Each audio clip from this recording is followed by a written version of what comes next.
di mana nilai ketuhanan yang disebut Yesus itu, sehingga dia mampu dilahirkan dari rahim manusia yang tentunya itu adalah ciptaannya. Silakan jelaskan. Saya ulangi dari awal penjelasannya. Yang pertama, Bapak harus tahu, di dalam diri Yesus itu dikenal 3 macam hakikat. Keilahian, ketuhanan, dan kemanusiaan. Dialah satu-satunya yang punya 3 hakikat ini. Ya. Kalau orang Islam percaya, firman Allah itu nuzul turun jadi sebuah kitab pada malam Lailatul Qadar. Sehingga Quran ini mempunyai 2 natur, 2 sifat, kalam nafsi dan kalam lafsi. Maka Kristen tidak pernah percaya yang namanya firman itu turunnya jadi buku, Pak. Yang diimani oleh orang Kristen adalah firman nuzul jadi manusia. Surah 4 ayat 171. Yesus adalah kalimatullah al-qoha ila Maryam dan rohullah. Itu yang kami imani. Sekali lagi, kalau Anda mengimani ada firman turun jadi kitab pada malam Lailatul Qadar, sehingga Quran mempunyai 2 natur, kalam nafsi yaitu kodim, dan kalam lafsi, bukunya fana. Bukunya ini bisa sobek, bisa terbakar, bisa rusak.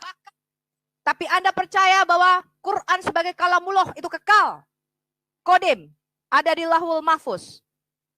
Tetapi iman Kristen berkata, firman itu nusul jadi manusia.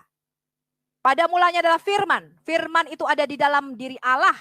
Kalau Anda firman itu kalimatullah adanya di Lauhul Mahfuz, di sisinya Allah. Kalau kami enggak. Firman itu bukan di luar Allah dan bukan selain Allah. Tapi firman itu ada di dalam diri Allah yang kekal. Dan firman itu bersama-sama dengan Allah sejak kekal. Dan firman itu ilahi. Kemudian sebentar. Ya, jangan diputus. Kalau enggak. Saya enggak suka kalau diputus pada waktu saya ngomong. Firman itu nuzul menjadi manusia. Yohanes 1 ayat 14. Dan firman itu menjadi daging. Sark egeneto. Jadi Yesus sama seperti Quranmu. Yesus itu tidak sejajar dengan nabimu. Karena nabimu bukanlah kalamullah. Ya, satu-satunya yang bergelar kalimatullah dan rohullah adalah Isa Al-Masih. Hadis Anas bin Malik halaman 72. Saya lanjutkan. Sama seperti kamu percaya Quran punya 2 natur. Kalam nafsi dan kalam lafsi. Maka Yesus juga punya 2 natur. Kamil bil al-lahud dan kamil bil al-nasud. Dia ilahi sekaligus insani. Keilahian Yesus didapat karena dia hakikatnya satu dengan Allah. Monogenes. Yohanes 1 ayat 14. Yohanes 1 ayat 18. Dia monogenes. Satu jenis, satu hakikat. Satu esensi dengan Bapa. Hakikatnya ilahi. Kemanusiaan Yesus didapat 2000 tahun yang lalu ketika dia nuzul di dalam rahim Maria. Maka firman itu menjadi daging. Dan dikatakan 1 Petrus 3 ayat 18b. Dan dalam kemanusiaannya dia dibunuh. Jadi yang dibunuh karena dia telah menjadi manusia, Pak. Firman yang menjadi manusia ini disebut anak Allah. Ini Anda mesti tahu dulu. Ya. Makanya dalam Filipi 2 dikatakan, Yesus Kristus yang dalam rupa Allah tidak menganggap kesetaraannya dengan Allah sebagai milik yang harus dipertahankan. Melainkan dia telah mengosongkan dirinya dan mengambil rupa hamba. Dan menjadi sama dengan manusia. Dan dalam hakikatnya sebagai manusia, dia taat kepada Bapa sampai mati, bahkan sampai mati di atas kayu salib. Selesai. Sekarang penjelasan saya yang kedua. Anda tidak bisa memahami yang namanya hakikat kealahan dan hakikat ketuhanan, karena Anda tidak bisa bedakan apa itu Allah dan apa itu Tuhan.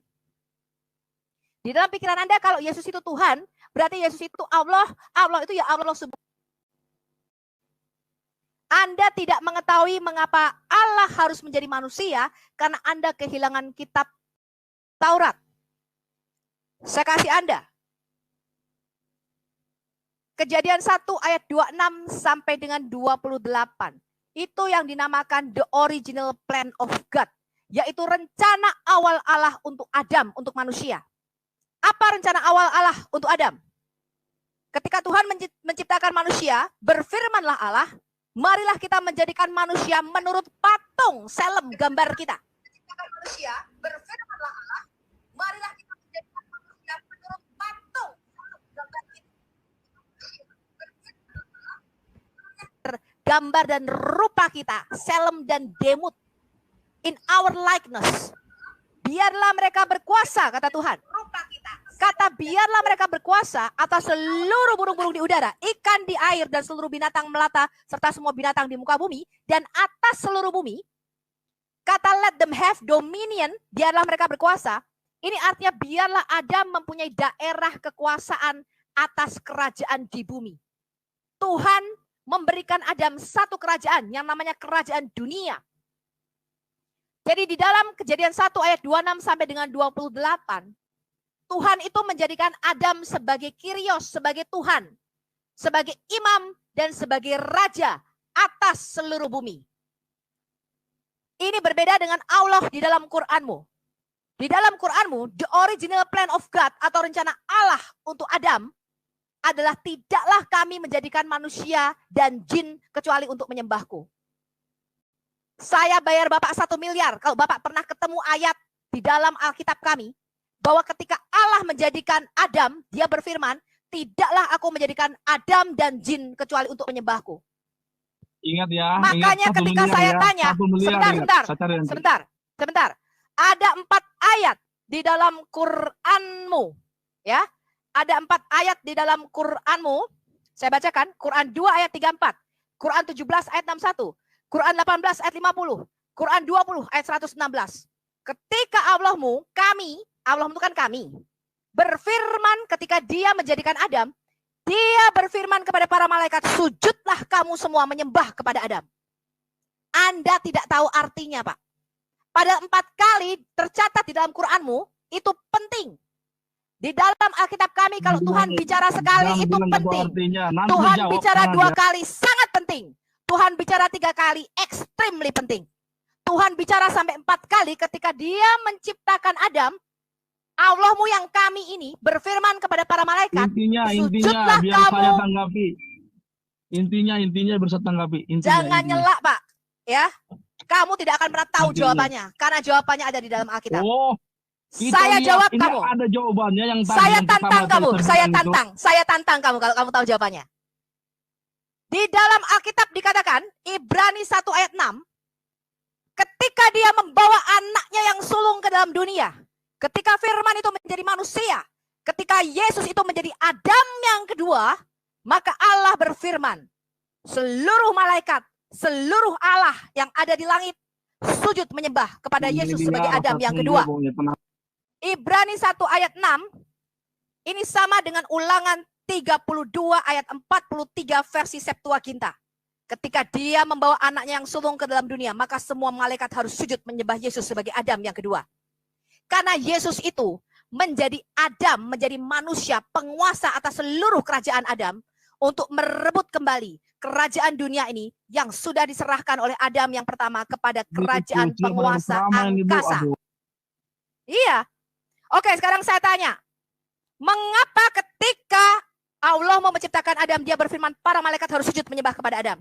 Apa jawaban Anda? Baik, saya akan jelaskan yang disebut dengan Anda tadi itu firman itu adalah Tuhan, yang menurut Anda itu Yesus. Ya kan? Sehingga Anda meyakini bahwa Tuhan Anda itu lahir lalu dia mati lalu bangkit untuk menebus dosa-dosa. Anda jawab dulu, kenapa ketika Allah mau menciptakan Adam, dia berfirman kepada para malaikat untuk sujud menyembah kepada Adam. Kenapa, Pak? Jawab.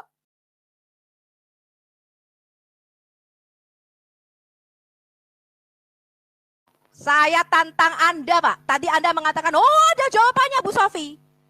Saya tantang Anda. Jawab dari Quranmu, mengapa Allah menyuruh para malaikat sujud menyembah kepada Adam.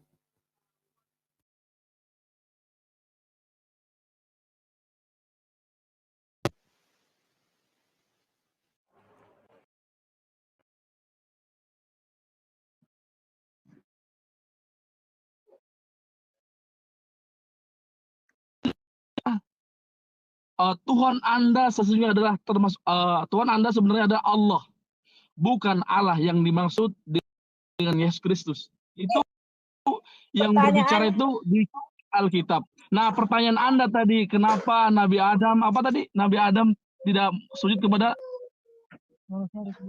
Manusia bersujud kepada Jangan Nabi Adam. kemana-mana, Pak. Wa ma khalaqtul Saya jinna ulangi, wal saya ulangi, insan saya illa ulangi. liya'budun itu ya. Saya ulangi. Oke, saya ulangi pertanyaan saya. Ya, Quran silakan. surah 2 ayat 34. Quran surah 17 ayat 61. Quran surah 18 ayat 50. Quran surah 20 ayat 116. Dan Betul. ingatlah ketika Allahmu yang adalah kami, kalau Tuhan kami namanya Yodebave, kalau Allahmu itu kami. Kami berfirman kepada para malaikat, sujudlah kamu kepada Adam, maka sujudlah mereka kecuali iblis. Saya tanya, kenapa ketika Allah mau menciptakan Adam, dia meminta para malaikat sujud menyembah kepada Adam? Silakan. Baik, saya akan jawab melalui versi Al-Quran saya, ya Al-Quran saya. Karena saya umat Islam, maka saya dengan Al-Quran. Wa idh qala rabbuka lil malaikati inni ja'ilun fil ardi khalifah. Ketika itu Allah Subhanahu wa taala berdiskusi dengan para malaikat untuk bagaimana menciptakan Allah Subhanahu wa taala manusia. berdiskusi. Oh, jadi Allah meminta pendapat malaikat ketika menciptakan manusia. Artinya memberikan informasi kepada malaikat, ya kan, bahwa akan diciptakan manusia untuk menghuni bumi ini. Ya, siapa dia adalah khalifah. Yang disebut khalifah, yang disebut di situ adalah manusia. Nah, apa itu khalifah, Adam. Pak? Apa itu khalifah? Coba Bapak jelaskan. Khalifah. Pemimpin. Khalifah itu. Makanya pemimpin. Kalau saya ngomong, siapa yang dipimpin? Anda gini. Nenek pelet gini. Tadi saya siapa yang dipimpin? Siapa yang dipimpin? Yang memimpin bumi ini adalah manusia. Loh, ya kan? Saya tanya pada waktu itu Adam diciptakan di mana di dalam Quranmu? Saya kan rentetannya kan saya jelaskan nih dari ayat saya tanya. Pertama. Kamu mengatakan Adam diciptakan menjadi pemimpin. Menjadi pemimpin. Kalau di dalam Alkitab jelas Pak, Adam dijadikan Tuhan. Adam adalah Tuhan, imam dan raja atas seluruh bumi. Bapak baca Kejadian 1 ayat 26 sampai dengan sedangkan makanya saya tanya di Al-Quran ya, betul, makanya saya tanya, berarti Allahmu dengan Tuhan di dalam Alkitab kami berbeda, karena rencana atau rancangan awal Tuhan untuk Adam itu berbeda. Di dalam Alkitab kami jelas Adam itu dijadikan Tuhan, berbeda, imam dan raja. Sebentar. Saya kasih Anda rentetannya ya. Ketika Yesus datang ke dalam dunia, dia datang sebagai Adam yang kedua. Bapak baca 1 Korintus 15 ayat 44 dan 45. Kemudian sebagai Adam yang kedua ini, dia merebut kembali kerajaan dunia ini dari tangan penguasa kerajaan angkasa. Bapak baca Matius 4 ayat 1-10 dan Lukas 4 ayat 1 sampai dengan 11. Bapak baca. Ya, ketika itu iblis mengatakan kepada Yesus sebagai Adam, sebagai manusia, dia mengatakan begini, seluruh kerajaan di bumi ini akan aku berikan kepadamu kalau engkau sujud menyembah kepadaku. Karena semua kerajaan di bumi ini telah diserahkan kepadaku dengan cuma-cuma. Karena itu Yesus datang kembali untuk merebut kerajaan Bani Adam ini dari tangan iblis. Makanya dia kalau Bapak baca Kisah Rasul 1 ayat 1 sampai dengan 8, Yesus Kristus memberitakan Injil kerajaan surga. Silakan. Gantian. Ya saya tanya, mengapa Allahmu berfirman kepada para malaikat sujudlah kamu kepada Adam? Wa ma khalaqtul jinna wal insan illa liya'budun. Saya jelaskan karena Anda bertanya kepada orang muslim alias saya ya, seorang muslim. Maka ketika itu Allah memerintahkan kepada Nabi Adam dan jin dan Nabi Adam ya. Allah menciptakan kepada Nabi Adam dan iblis saat itu. Untuk bagaimana mana ada tulisan jin? Mana ada tulisan jin? Wa ma khalaqtul jinna wal insan illa liya'budun. Bapak itu membacakan sesuatu yang enggak ada di dalam Quran. Berfirman si kami ini berfirman kepada para malaikat. Mana ada tulisan jin di situ? Di ayat berapa ada tulisan jin? Baik, di Al-Baqarah ada. Al-Baqarah berapa? Ketika itu Al-Baqarah. Al-Baqarah berapa? Di situ berapa Al-Baqarah? Al-Baqarah yang jelas aba wastakbara wa kana minal kafirin. Penghormatan antara apa? Bukan. Al-Baqarah berapa? Saya buka. Al-Baqarah berapa? Al-Baqarah berapa yang ada tulisan jin menyembah kepada Adam? Tidak ada. Saya tidak pernah ngomong jin menyembah kepada Adam. Bapak tadi mengatakan malaikat dan jin. Ya, Itu kan penciptaan wama Bukan, saya nggak tanya itu, Pak. Saya tanya nih loh, Bapak perhatikan pertanyaan saya. Surah 2 ayat 34, surah 17 ayat 61, surah 18 ayat 50, surah 20 ayat 116. Saya tanya, ketika Allahmu yang adalah si kami menciptakan Adam, dia berfirman kepada para malaikat, sujudlah kamu kepada Adam. Saya tanya, kenapa Allahmu menyuruh para malaikat sujud kepada Adam? Baik, itu bentuknya malaikat sama untuk bersujud, bukan bersujud ya, bukan menyembah atau bukan ini, tapi bentuk penghormatan, bentuk ketaatan kepada Allah Subhanahu wa Ta'ala. Bukan itu, pertanyaan saya. Mau penghormatan, Allahmu menyuruh para malaikat sujud kepada Adam. Salah satu bentuk ketaatan. Nih, contohnya begini. Jangan sangkal dulu. Saya ngomong dulu, dengar dulu ya. Dengar dulu, baik-baik. Sudah aku sangka. Karena saya sudah berdiskusi tentang hal ini sudah sama banyak musim. Saya tanya mereka, Bu Sofi, kalau Allah suruh kami nyebur sumur, kami nyebur sumur. Kalau Allah kami suruh masuk neraka, kami masuk neraka. Itu cuma bentuk kami taat kepada Allah. Bukan begitu. Gak ada jawabannya. Bukan begitu. Nih, Anda saja tadi tentang apa Tuhan itu saya, Pak, jangan kemana-mana, jawab. Quran surah 2 ayat 34, saya ulangi. Quran surah 20 ayat 116. Jawab, Pak. Kenapa Allahmu yang si kami ketika menciptakan Adam, dia menyuruh para malaikat sujud menyembah kepada Adam? Baik. Dengar dulu ya, jangan disangkal dulu. Saya jelaskan secara terperinci. Ketika itu Allah Subhanahu wa Ta'ala untuk memerintahkan kepada para malaikat untuk menghormati Adam. Pertama, Adam adalah manusia yang kelak nantinya untuk menghuni ini bumi, yang dulunya memang turun ke bumi. Ya, bentuk daripada untuk menghormati Adam dengan perintah untuk bersujud kepada Adam itu bukan untuk menyembah Adam, tetapi bagaimana ketaatan para malaikat menyembah. Alasannya apa? Para malaikat sujud kepada Adam. Iya, sujud kepada Adam itu karena diperintahkan oleh Allah Subhanahu wa Ta'ala. Sebesar apa untuk ketaatan kepada Adam itu karena diperintahkan oleh Allah Subhanahu wa Ta'ala. Sebesar apa untuk ketaatan kepada Pak, Bapak tahu nggak pertanyaan saya, Pak? Tadi saya bacakan tentang Ibrani 1 ayat 6. Bapak tuh nggak tahu pertanyaan saya. Saya tadi bacakan Ibrani 1 ayat 6. Ya. Belum jawab terperinci. Ibu dengarkan. Terperinci apa? Bapak tadi mengatakan itu perintah Allah kok. Bapak nggak bisa jawab kok. Betul. Ibu bilang tanya, kenapa Tuhan memerintahkan? Itu perintah Allah loh. Di dalam Alkitab kami juga perintah Tuhan, Pak. Saya tadi bacakan Ibrani 1 ayat 6 nih. Saya bacakan Bapak sekali lagi ya. Ibrani 1 ayat 6 ya. Ketika dia membawa anaknya yang sulung ke dalam dunia, dia berfirman kepada para malaikat, sujudlah kamu kepada Yesus. Saya bacakan Ibrani 1 ayat 6. Ya. Ketika dia membawa pula anaknya yang sulung ke dunia, dia berkata, semua malaikat Allah harus sujud menyembah kepada Yesus. Sebagai Adam yang kedua.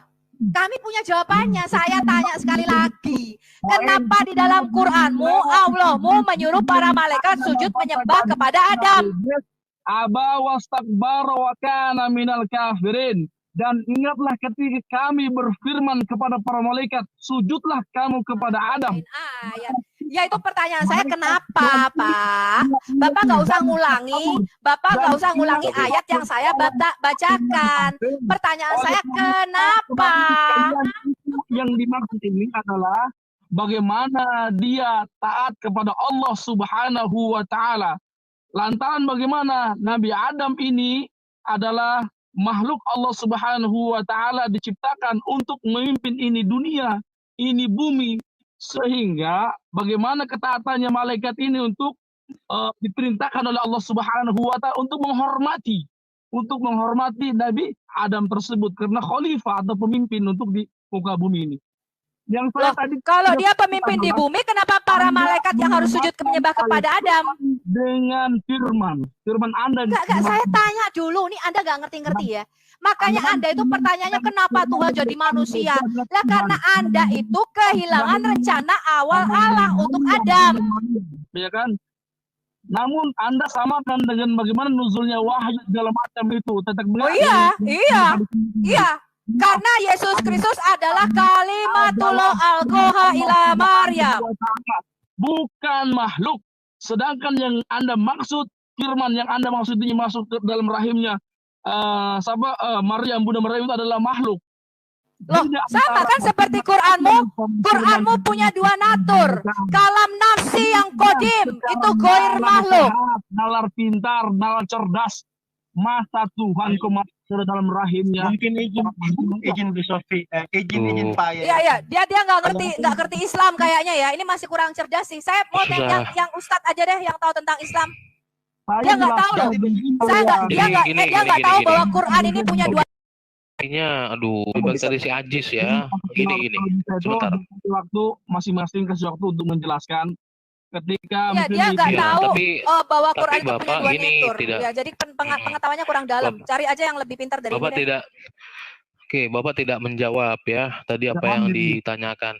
Gini. Saya sederhana aja Pak. Kalau mereka ini kan ya orang-orang yang memang betul-betul mendalami Islam. Jadi kalau saya benturkan Bapak ke dia, aduh, ke mereka ini kasihan Pak. Jadi gini, pertanyaan saya.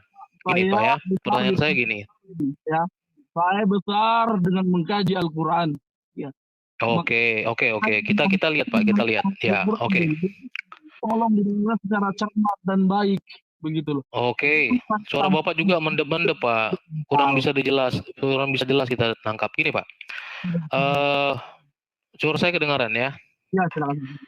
Ya, saya ini yang singkat-singkat aja karena memang kalau Bapak ditanya agak jauh, aduh agak sulit Pak. Mohon maaf ya. Gini Pak. Kalau firman menjadi manusia, Bapak kan bingung ya Pak ya. Kayaknya wah tidak masuk akal bla bla bla bla bla bla bla bla bla. Oke lah. Gini Pak. Bapak percaya kan Tuhan itu Maha Kuasa? Percaya ya? Ya, percaya. Ada nggak yang Tuhan tidak mampu lakukan? Semua namanya Tuhan itu pasti semuanya bisa dilakukan. Oke. Semua yang namanya Allah, yang namanya Tuhan mampu ya? Ya. Yang disebutkan baik. Apakah Tuhan itu bisa menyerupai makhluknya? Oke, pertanyaan saya belum di situ dulu, Pak. Sebenarnya kalaupun Bapak itu mau jawab, nggak ada masalah itu. Apakah Tuhan dapat menyatakan diri sebagai makhluk? Ya, kalau menurut Bapak tadi nggak bisa ya? Nggak bisa Pak, karena Tuhan adalah yang sangat luar biasa. Ya, oke. Padahal Tuhan bisa menyerupai manusia, bisa menyerupai hewan, itu adalah iblis. Iya. Oke, baik. Nanti Bapak akan telan sendiri perkataan Bapak. Gini, tadi saya sudah kasih argumentasi, ada nggak Tuhan yang tidak bisa? Bapak bilang tidak ada yang Tuhan tidak bisa. Tetapi Bapak barusan menjawab bahwa Tuhan tidak bisa menampakkan diri, mewujudkan diri seperti makhluk. Itu yang pertama. Yang kedua, kalau iblis Pak, atau bagaimana kira? Aduh, sore potong-potong. Ulang. Ya, kalau Tuhan jadi manusia, Bapak kan pusing kepala berbi. Tapi kalau Tuhan jadi sebatang pohon, Bapak percaya? Tidak percaya, karena dalam kitab kita, dalam Al-Quran, Allah yang Esa itu adalah tidak bisa menyerupai makhluknya. Artinya Allah nggak bisa Pak. Tidak Bapak bisa serius? Ya. Saya tanya nih, Pak, serius Pak, Allah tidak bisa. Pertama, tanya nih. Bang Jeki boleh saya tanya? Dalam tauhid adalah Allah itu rububiyah, uluhiyah, asma wa sifat. Saya tanya Pak Yayasan. Ketika malaikat Jibril datang kepada Maria dalam rupa manusia laki-laki yang sempurna, bahkan di dalam hadismu dikatakan Dahyah Al-Kalbi, seorang pemuda suku Quraisy yang ganteng, menyamar menjadi Jibril. Nabi mengatakan itu Jibril katanya, padahal itu Dahyah Al-Kalbi. Pertanyaan saya, kenapa malaikat bisa jadi manusia, Allahmu nggak bisa? Ya, pertanyaan saya tadi mengatakan Allah tidak bisa menyerupai makhluknya. Pertanyaan saya, kalau malaikat bisa, kenapa Allahmu nggak bisa? Nah, malaikat adalah ciptaan Allah Subhanahu wa taala dari cahaya. Pak. Ya, jelas Allah Subhanahu wa taala. Oke. Allahmu kamu tidak bisa menyerupai makhluknya. Kok malaikat di dalam Qur'anmu surah Maryam, malaikat Jibril datang kepada Maryam dalam rupa manusia laki-laki yang sempurna, dan di dalam hadismu Jibril ini nyamar menjadi Dahya Al-Kalbi. Kok bisa, Pak, malaikat jadi manusia? Allah Subhanahu wa taala itu mengapa tidak bisa untuk turun ke bumi dan menyerupai makhluknya? Karena terlalu dahsyatnya. Ketika Musa alaihissalam ditampakkan dengan cahaya di Bukit Tursina saja, Musa sampai terlempar, itu baru cahaya. Loh iya, kalau dia turun dalam esensi hakikat aslinya. Tuhan itu jadi manusia, itu namanya Tuhan makhluk. Kalau ya, saya tanya, apakah Allahmu bisa jadi manusia? Allahmu bisa jadi manusia nggak? Menyuruh malaikat menyembah Adam. Artinya Adam boleh disembah dalam konteksnya bahwa Adam itu sebagai yang mulia, bukan sebagai Allah, sang pencipta. Demikian juga kita kepada dia. Ya. Kenapa kita menyembah Yesus? Karena kita menyembah dia sebagai Mesias, bukan sebagai bahwa Yesus Mesias, Bapa itu sendiri, Allah Bapa itu sendiri, bukan. Tapi dia nggak nyampe ke situ. Kalau di dalam Alkitab ada dua yang harus sembah, Yahweh dan Mesiasnya, karena Mesias merupakan gambar wujud Allah itu sendiri. Harus disembah dua-duanya. Saya bisa tunjukkan ayat-ayatnya. Iya. Nah, makanya tadi saya mau ngajak ngobrol santai ya, karena kalau dibawa tinggi itu susah dia. Saya melihat tipe-tipenya, aduh, ini masih kolot gitu loh. Masih belum pernah diskusi. Nah, mending diskusi dengan teman-teman yang sudah biasa, jadi dia ngerti nih apa yang sudah kita jelaskan, dia paham. Kalau ini kayaknya dia belum pernah keluar kandang, kasarnya begitu. Jadi istilah-istilah tertentu dalam lintas iman masih dia belum pahami itu. Nah, itu kalau ditanya sebenarnya, aduh, kasihan sekali ya. Oke, teman-teman begini. Ya, jadi saran saya begini, teman-teman, dalam diskusi lintas iman, Anda itu jangan memakai kacamata Islam untuk belajar Alkitab kita. Jadi kalau kita jelaskan dari Alkitab kita, Anda copot dulu kacamata Islamnya. Dengar. Aduh, double nih. Kenapa kalian take out yayasan? Kalian kalah debat itu udah. Kalian kalah debat. Kalian kalah debat. Orang mati kok. Suaranya double. Siapa yang take out? Tadi kamu tahu kan restart mati. Aduh, nggak cewek, nggak cowok, kok kayak ibu-ibu semua sih. Aduh. Dibilang di take out, orang tadi restart gitu kok mati laptopnya, apa dia nggak lihat apa?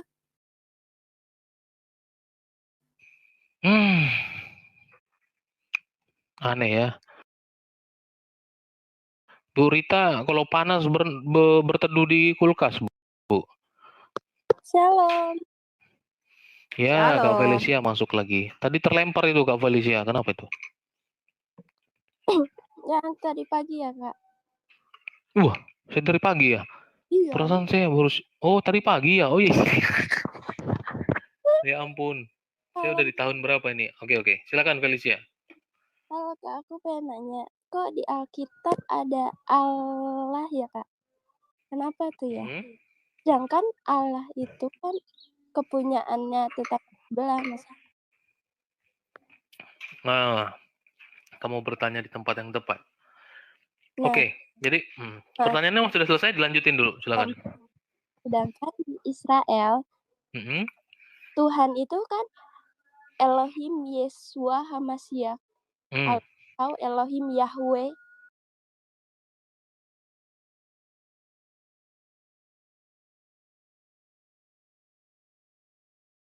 Ya, oke, silakan teman-teman. Oke, kata Tuhan ada. Ya, silakan. Oke, nanti Ibu Sofi lengkapi ya. Kata Tuhan ada di dalam Alkitab kita itu diterjemahkan dari kata Elohim untuk konteks perjanjian lama. dan kata Theos untuk konteks perjanjian baru.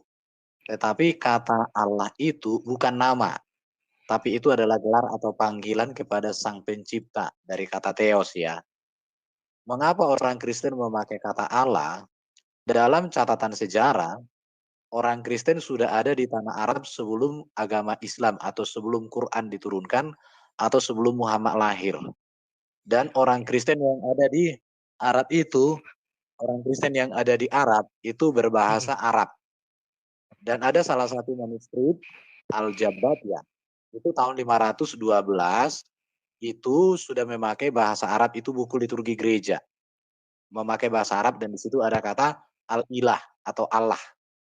Jadi bahasa Arab bukan milik agama Islam. Tapi bahasa Arab adalah bahasa yang digunakan oleh orang Arab dari berbagai lintas agama. Jadi kalau orang Kristen memakai kata Allah mengacu kepada sebutan kepada yang ilahi itu ya. Jadi bukan sebuah nama seperti yang dipahami orang Muslim. Dan orang Kristen lebih dahulu menggunakan kata Allah di Arab sana daripada orang Islam. Itu catatan fakta sejarah. Memang ada kamus bahasa Arab yang mengatakan Allah itu sebuah nama, tetapi itu ada di abad 13 kalau salah. Saya pernah dengan Rizky. Itu di abad-abad jauh, sedangkan Alkitab itu bahasa Arab itu di 512. Itu aja alasannya. Ibu Sophie akan tambahkan, Bu. Ya itu aja. Jadi memang kita menyerap bahasa Arab, harusnya sih bukan Allah ya. Nama Tuhan kita tidak pernah Allah, harusnya ilah. Itu yang benar. Jadi kalau kita mau konsisten menerjemahkannya, Alkitab Perjanjian Lama kita itu Elohim. Kalau kita menyebut Allahnya Abraham, Ishak dan Yakub, itu mereka menggunakan kata sandang atau definite article Ha Elohim. Kemudian dalam Perjanjian Baru itu kata yang dipakai adalah Theos. Kalau menyebut Allahnya Israel, mereka menggunakan kata sandang Ho Theos. Jadi kalau kita mau konsisten menyerap bahasa Arab, harusnya ilah diterjemahkan untuk Tuhan yang kita sembah itu Al-Ilah, bukan Allah. Gitu sih Kesia tambahan saya. Itu konsisten terjemahannya nanti. Soalnya banyak sekali kan, makanya orang Kristen tuh banyak yang tersesat. Makanya pada bilang kayak, kok sama Tuhannya kita, Allah juga, kok ngapain? Kok kita beda? Maksudnya gitu, kata Feli. Betul. Nah, kebanyakan ketika orang Kristen dikasih kebacaan Yohanes 17 ayat 3 nih. Engkaulah satu-satu, inilah hidup yang kekal itu. Mengenal engkau satu-satunya Allah yang benar, gitu ya guys ya. Dan mengenal Yesus Kristus yang engkau utus. Nah, mereka pikir Allah yang benar nih Allah Subhanahu wa taala, bukan. Tapi Allah Abraham, Ishak dan Yakub, itu Allah yang kita sembah ya di Yerusalem, bukan di Mekah. Makanya Kezia pas baru pertama kenal Tuhan, Kezia kaget pas pertama ke gereja, kok ada tulisannya Allah ya. Jadi kok sama kayak Tuhan aku yang dulu, Kezia bilang gitu. Sebelum Kezia dibaca. Oh, Kezia dari Muslim? Iya, puji Tuhan. Oke, puji Tuhan. Kapan Kezia bertobat? 6 Juni. 6 Juni. Juni tahun ini? Iya. Oh, alhamdulillah. Masya Allah. Jadi sebenarnya begini Kesia, yang penting walaupun kata-katanya sama, kita harus tahu yang kita sembah itu oknumnya berbeda. Karena di dalam Alkitab kita, sesembahan bangsa-bangsa lain kan disebut juga Allah-Allah berhala kan, ilah-ilah sesembahan bangsa kan ilah-ilah berhala kan. Itu Kesia mesti perlu tahu dulu. Jadi yang penting bukan kata-katanya, karena begini Kesia, di dalam inskripsi Kristen Arab ya, pra-Islam, sebelum zaman Islam itu udah ada orang Kristen Arab. Mereka menyebut sesembahan kita tertinggi itu dengan kata-kata al-ilah atau al-ilahu. Gitu Kesia.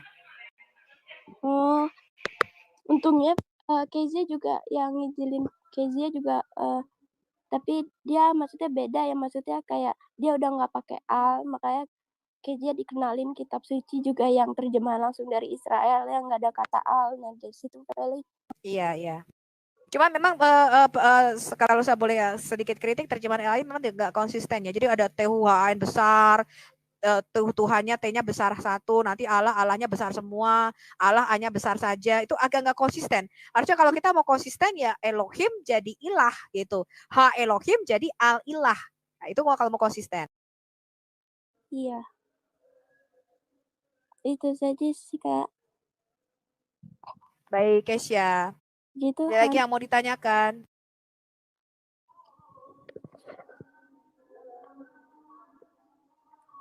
Kesya, apa sih yang membuat Kesya percaya kepada Tuhan Yesus? Kan dulu Kesya Muslim nih, seorang Muslim. Kenapa Kesya menjadi percaya kepada Tuhan Yesus? Bu Kesya Sophie, pas bentar. tidur. Bentar. Jadi gini ya, kalaupun ada kata Allah di dalam Alkitab bahasa Indonesia, itu tidak pernah merujuk atau bermakna itu Allah Subhanahu wa Ta'ala atau Tuhan negeri Mekah, enggak. Tapi sebentar. Setiap kata Allah yang ada di dalam terjemahan bahasa Indonesia itu selalu bisa merujuk kepada Bapa di surga, Sang Pencipta, tapi bisa juga menunjuk kepada Allah-Allah palsu. Makanya nanti di dalam Alkitab, Allah yang benar itu diterjemahkan A huruf besar, Allah yang palsu itu diterjemahkan